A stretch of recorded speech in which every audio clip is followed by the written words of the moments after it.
Yes, Eli Rallo is a social media superstar. In fact, he's got 112 million likes. That's on TikTok alone. That is a lot of likes. And people love her rules videos, which are tackling everything from rules for heartbreak to her rules for December. I didn't even know that were rules for... Let's take a look. Number 1, wallow. I need you to feel everything, especially the hard things. If you don't feel the hard things, you're going to lay concrete on top of the hard things, and you're not going to be able to get to those emotions, and you're going to implode. Cry. Be sad. We have to get to know our sadness. Shake sadness's hand. That way you can say, bye sadness, when you're ready to be done with her. Number 2, I want you to understand something. Closure, it's not real. We cannot get closure from any person other than ourselves. We cannot expect somebody else to close a chapter in our own book. The minute that you stop looking for closure in other people is the minute that you start to find it from within. Finally, it's the end of the year, so it's the 3 R's. Reflect, refresh, rejoice. That is our priority this month, okay? I love you. Have a good December. Mwah. All right. Now Eli has taken her rules to the page with a new book. It's called I Didn't Know I Needed This, which inspired today's show, by the way. Using her own dating mishaps as adventures, Eli helps her followers navigate today's dating scene in a frank, funny, and relatable way, giving the best advice that you could find. Please welcome Eli Rallo to the show.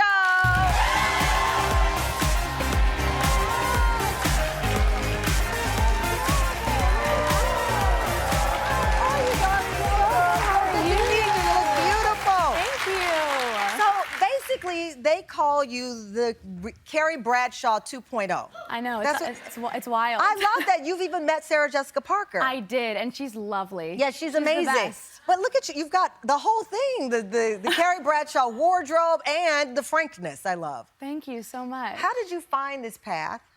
You know, honestly, it's always been a calling of mine. I love looking at communities of women and people and saying, how can we help each other? Right. How can we talk about things that happen to us, whether they're awkward or uncomfortable, or people say, don't say that, don't do that, and say, let's talk about it, because when we talk about it out loud, we bring ourselves from here to here. Absolutely. And even if it's marginal, I just think like having these conversations is so important. And when I found my way into a platform, I was like, that's what I want to use. You know what I love about you? Well, I love many things. How old are you? I'm 25. 25.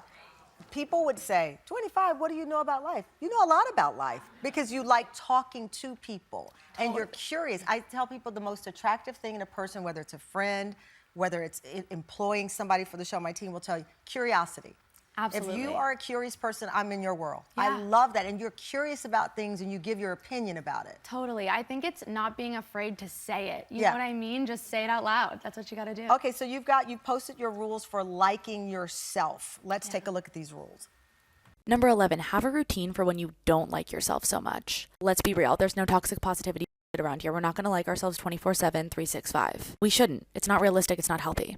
But we should put together a routine for what we do when we don't like ourselves. And finally, I want you to stop what you're doing right now and make yourself a hot, sexy girl playlist. A playlist you can blast while you strut around the street. I like that.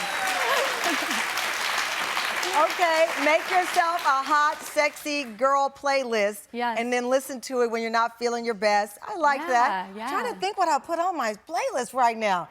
Probably some Meg Thee Stallion. Oh, I love I don't know. I love her. Something really, really hot. Yeah. Too. Nicki Minaj has a new album out. Something in that world.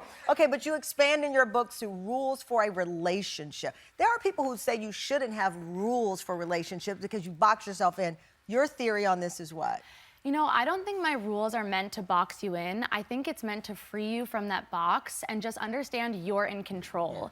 And sometimes I think having routine helps us to feel less anxious, nervous, awkward, uncomfortable about things like dating that are inherently a little bit awkward. Are you dating now? I have a boyfriend, so I've been in a relationship for a few years. For a few years. All right, I love that. So you say the rule for a relationship in the book you have to respect yourself before someone else can. That's as old as the Bible, right? That's a fact, but it's hard to do. Totally.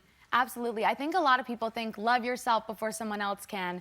It's so much easier to love others than it is to love ourselves. Like, that's why they call it falling in love. Like, you almost can't help it, but yourself, it has to be like an active, everyday ritual. And so sometimes I'm like, maybe today I don't love myself, but I can respect me. I can respect Eli. I love that. Okay, so you have You have rules for cuffing season, AKA that time of the year when it's really cold and you're like, I need to snuggle up with somebody. I don't want to spend no cold winter, lonely nights eating stew and watching Netflix. So you fix yourself to find somebody. Take a look at your rules. My rules for cuffing season, number 1, take the pressure off. If you're going into this winter and this holiday season like, I need to be in a relationship, I need a boyfriend, I need a partner. No, you don't. No, you don't. Being single is not a waiting room. Being single is equivalent to being in a relationship. Neither is greater than the other one. You might like one more, but neither is weighted more than the other one.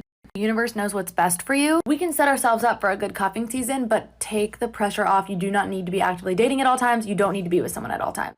Totally. I agree. So I love that because you don't need to be dating all the time. You don't need to put the pressure on.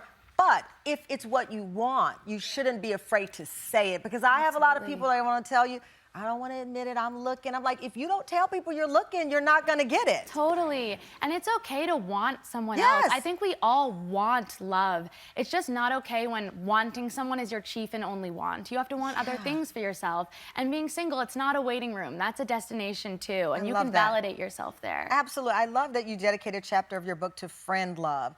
And I've had my same best friend since I was 4 years old. And you say, treat your friends like you would the love of your life. I think people underestimate what genuine friendships bring to our lives. So I was happy to see that in your book. Thank you so much. I think female friendship too, that's really been a life raft for me my whole life. And watching my mom with her female friends, it's just a different type of relationship.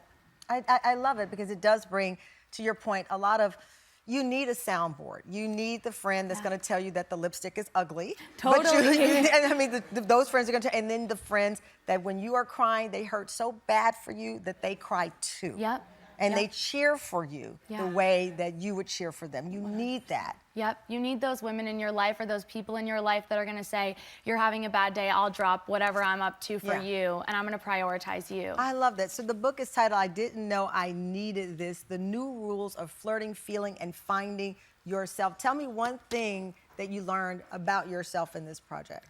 You know, I feel like I didn't really know I needed the book in the first place. And what I've learned is that sometimes the most special things, the most special people, opportunities, jobs, just are serendipity. It's surprise, it's happy accident.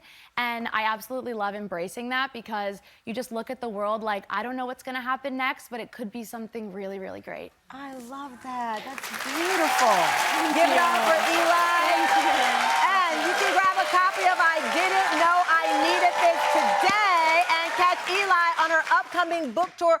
And it is our week of wishes. So let's start off with our first giveaway of this hour. You're all going home with a copy